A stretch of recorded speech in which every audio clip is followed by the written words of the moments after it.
Jesus é o meu amor, que cura a sua dor, que cura a sua dor.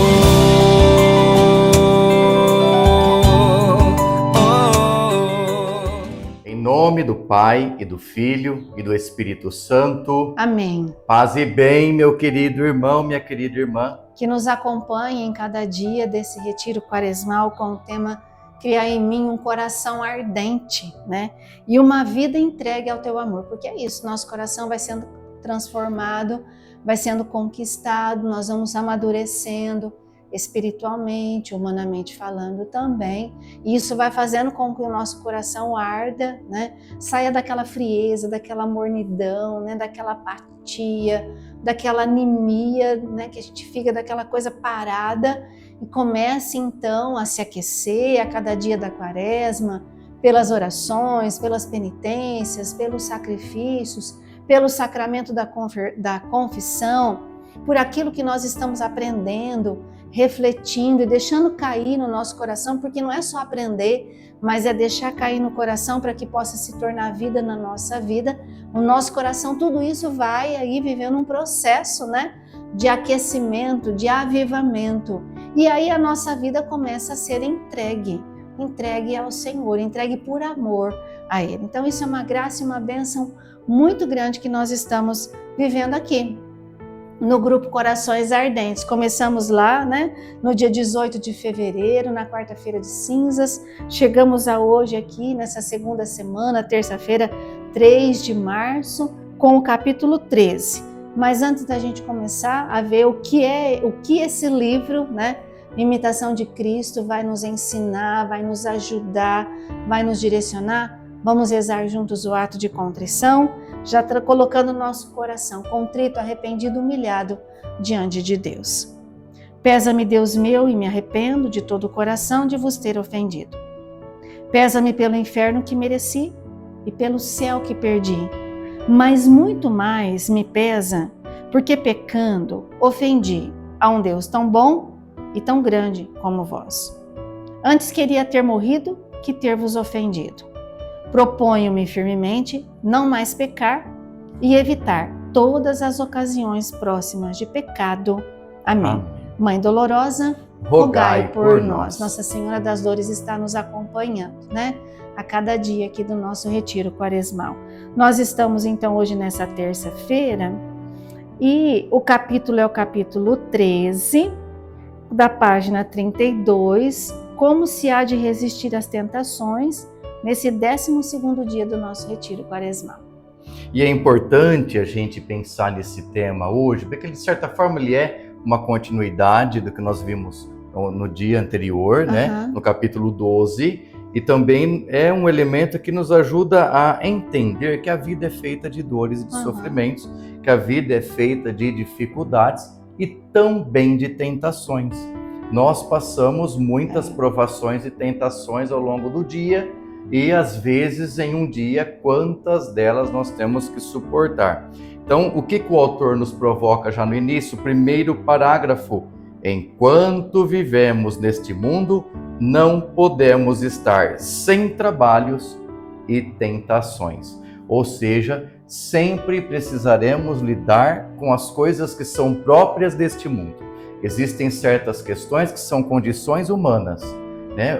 Estar no mundo já nos traz isso como que se viesse num pacote, né? Viesse no embrulho junto. E de repente a gente lida com essas questões a vida toda. Trabalhar é preciso, mas os trabalhos dificultosos existem, questões que nos dão trabalho, que exigem de nós desgaste emocional, espiritual, e também as provações e tentações. Mas cada um deve estar acautelado, ou seja, preocupado com as tentações. E como que deve ser isso? A gente se preocupa e a gente dá uma resposta para o mundo que nos provoca. Qual é essa resposta? A vigilância e a oração. Diante das dificuldades dessa vida, a gente tem que estar sempre vigilante e sempre orante. Porque as tentações, elas virão com certeza. Desde o momento em que você abre seus olhos, quando você acorda, até a hora que você dorme, porque à noite os anjos nos vigiam, né? Então, você precisa estar preparado. Ninguém é tão perfeito que não tenha, às vezes, tentações, e não podemos ser delas totalmente isentos, nos diz o autor do livro A Imitação de Cristo. Outra coisa importante, lá no parágrafo 2º, ele nos diz que há algo de bom nas tentações. Existe algo de bom até mesmo quando você é tentado, quando você percebe que aquela situação ela é muito maior do que seria normalmente. Como que a gente sabe que está sendo tentado? Quando a coisa acontece de uma tal maneira que você diz, puxa, mas justo agora? Mas justo nesse momento, justo dessa forma, exatamente onde eu não esperava, ou então naquilo que é meu calcanhar de Aquiles, meu ponto fraco, é justamente onde eu tenho mais dificuldade que a coisa vai estourar. É aí que você percebe que o demônio ou que as tentações desse mundo estão a todo vapor perto de você. Mas ele fala que são utilíssimas as tentações e provações, posto que sejam molestas e graves. Por quê? Porque elas nos humilham, purificam e instruem. As tentações são um tapa na nossa cara, dizendo para nós que nós não somos fortes o suficiente para lidar com tudo na vida. Nós somos fracos, somos pecadores, somos pequenos. Nós não somos superpoderosos para alcançar a nossa própria salvação por conta própria. Então as tentações nos mostram que nós precisamos nos purificar, precisamos renunciar, precisamos transformar o coração, precisamos buscar os sacramentos, precisamos buscar apoio em Deus, precisamos abrir mão de muita coisa no nosso coração, e também elas nos instruem. As tentações nos ensinam algo. Quando a gente está diante de uma situação difícil, provocada por uma tentação do mal, a gente precisa aprender. A tentação tem que te ensinar a crescer. Se não aprendeu nada a partir dali, você vai cair de novo. Se prepare que você vai cair que nem um pato de novo na mesma situação. Então, diante das situações de tentação, aprenda a viver, aprenda a crescer, para não se repetir. Ninguém está totalmente livre, ele diz, e por que nós estamos dessa forma, totalmente vulneráveis? Por conta da concupiscência em que nascemos. Desde o pecado dos nossos primeiros pais, nós fomos libertos do pecado e da morte pelo batismo, em Cristo, mas a concupiscência da carne permaneceu, ou seja, a inclinação para o pecado permaneceu em nós. É aí que o demônio nada de braçada, é aí que ele se diverte conosco e faz o que ele bem quer, se a gente não tomar cuidado, tá bom? Não basta fugir, diz o autor no parágrafo 3º, não basta a fuga, é pela paciência e verdadeira humildade que nos tornamos mais fortes que todos os nossos inimigos. Então, não é simplesmente fugir das situações de conflito, porque elas vão acontecer, ou das situações de provação e de tentação.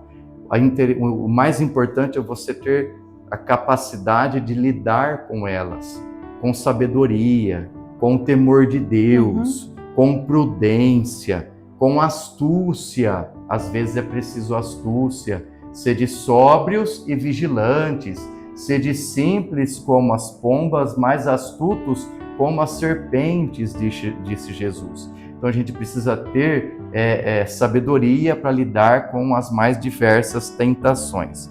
E por fim, ele vai, aliás, por fim não, porque tem muita coisa, esse tema aqui é grande, são 8 parágrafos que ele trabalha isso, Pouco adianta quem somente evita, é mais importante arrancar pela raiz aquilo que está te perturbando. Então, se você tem aí uma situação difícil que você não consegue resolver e que volta toda vez, vai se confessar toda vez ao mesmo problema, vai pedir socorro nas orações, é sempre o mesmo problema. Anos e anos confessando e buscando ajuda para aquela mesma situação. Qual que é o problema? Você ou a tentação em si? O problema é você que não soube arrancar o mal pela raiz, não soube arrancar o vício, não soube arrancar a tentação em si, não soube deixar de ser vulnerável naquele quesito. É importante buscar as virtudes que possam preencher essa situação para que você consiga crescer. Então é um ponto importante. É como numa guerra. Para enfrentar o inimigo, você tem que analisar ele, ver, né, qual é o movimento que ele faz, criar uma estratégia em vista da fraqueza do outro também. Então, eu preciso, senão a gente fica só olhando para fora e realmente a fraqueza. Por exemplo, né, algo que eu acho que é muito comum é o excesso de comer, a gula, né? Claro que a gente tem que fugir, né, das ocasiões, enfim, mas está dentro de mim essa fraqueza, esse pecado. Então, enquanto eu não me colocar diante de Deus, enquanto eu não confessar, enquanto eu não buscar vencer essa tendência, eu não vou conseguir vencer o pecado da gula, né? É preciso, às vezes, usar de estratégia mesmo. Algumas pessoas eu até recomendo, pega uma folha de papel, escreve no caderno, na folha de papel, aquilo que é a sua limitação ou as suas limitações. Coloca o problema visivelmente diante dos olhos. E aí você vai pensando formas de combatê-lo. Às vezes um acompanhamento psicológico funciona, uma direção espiritual pode me ajudar, um jejum, uma prática de penitência, né? Colocar isso como penitência. Eu sofro com o pecado da gula e é a minha tentação constante. Então, como que eu posso vencer? Fazer mais momentos de jejum, selecionar dias de jejum na semana. Então, você pode montar a sua estratégia. Lá no parágrafo 5º, ele vai dar a dica dele. Thomas Kempis viveu lá no 1400 e pouco, 1470, 80. Então, naquela época não tinha psicologia, não tinha teologia como nós temos hoje, mas ele dá também as suas dicas aí. Como nós devemos lidar com a tentação? É preciso vigiar no princípio da tentação. Então, quando você percebe que está no começo, você tenta ser vigilante, porque é mais fácil você não deixar o mal entrar de vez do que você ter que lidar com ele lá dentro, quando já está importunando a imaginação, quando já está deleitando, quando já está movimentando você e já está dentro da sua alma. Porque ele fala que o inimigo entra totalmente na alma, no coração do homem. Então, quando você percebe que a coisa está ficando problemática no início, é ali que você tem que tratar. Então, ele recomenda, a vigilância é constante. É aquela pessoa que tem o vício da bebida. Então, ela bebe um golinho hoje, ela percebe que ela está bebendo um pouco a mais. Mas amanhã ela vai no bar de novo e bebe de novo. Depois de amanhã ela vai e bebe um pouco mais. Ela deveria ter vigiado já no começo, dito para si mesmo, olha, eu tenho tendência, né? Eu tenho esse problema. Então, quando você identifica no começo, dá tempo de tratar com mais facilidade.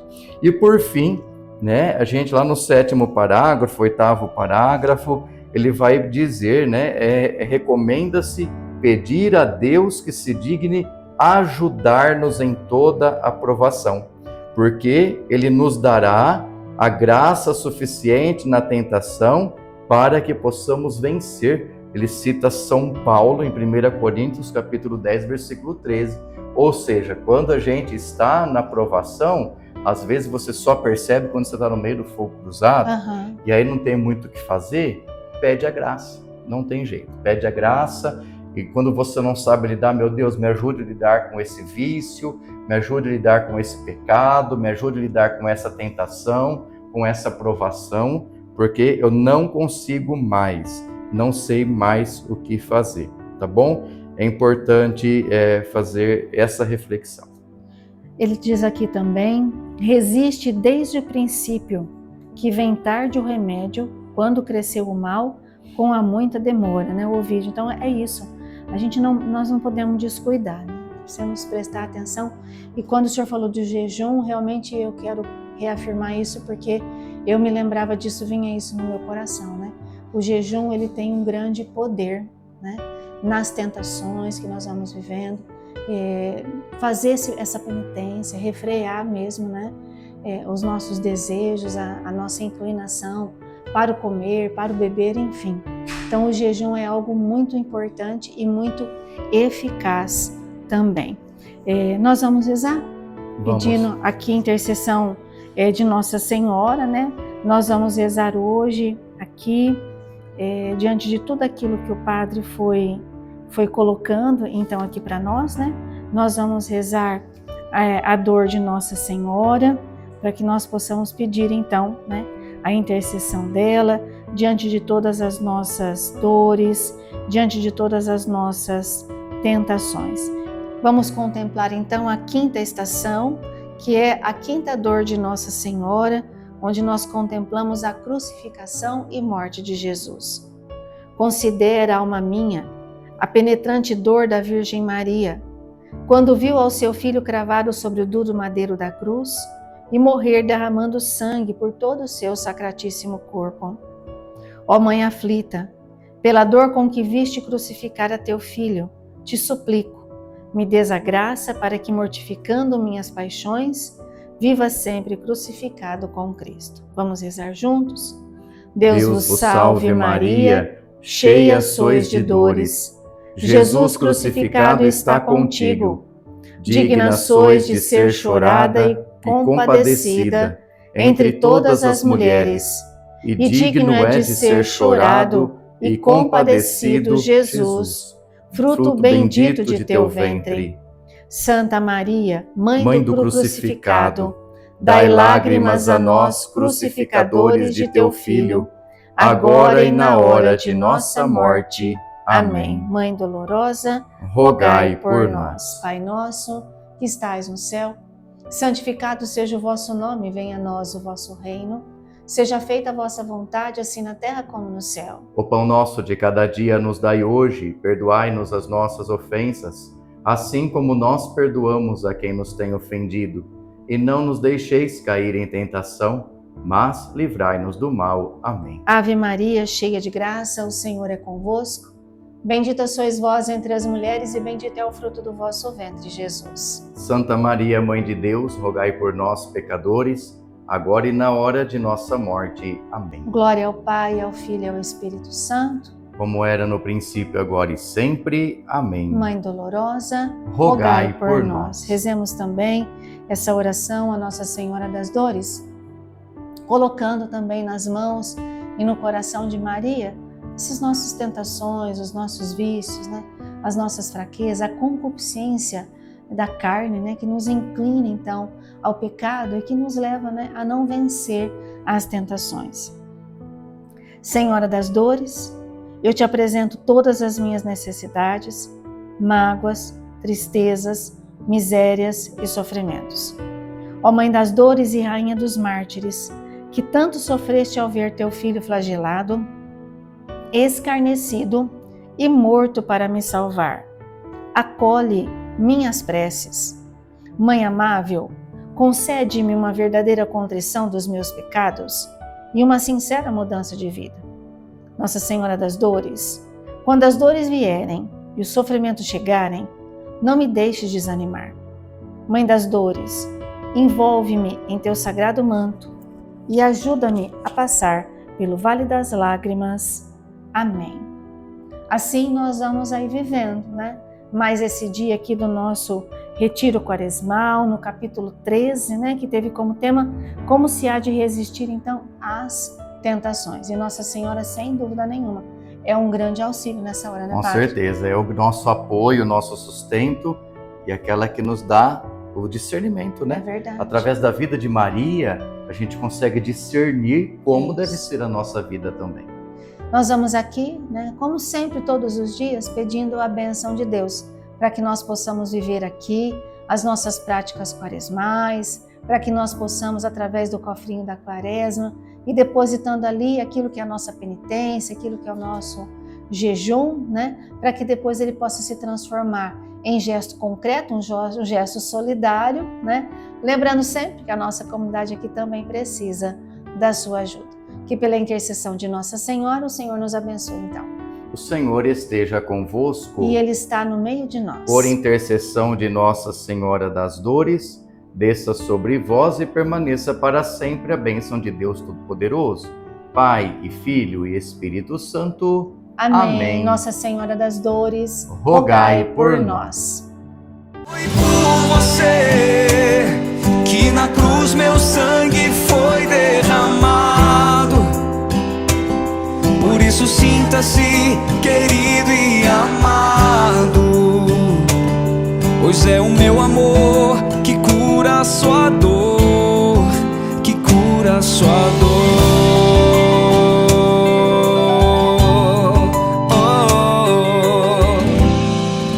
O meu amor que cura a sua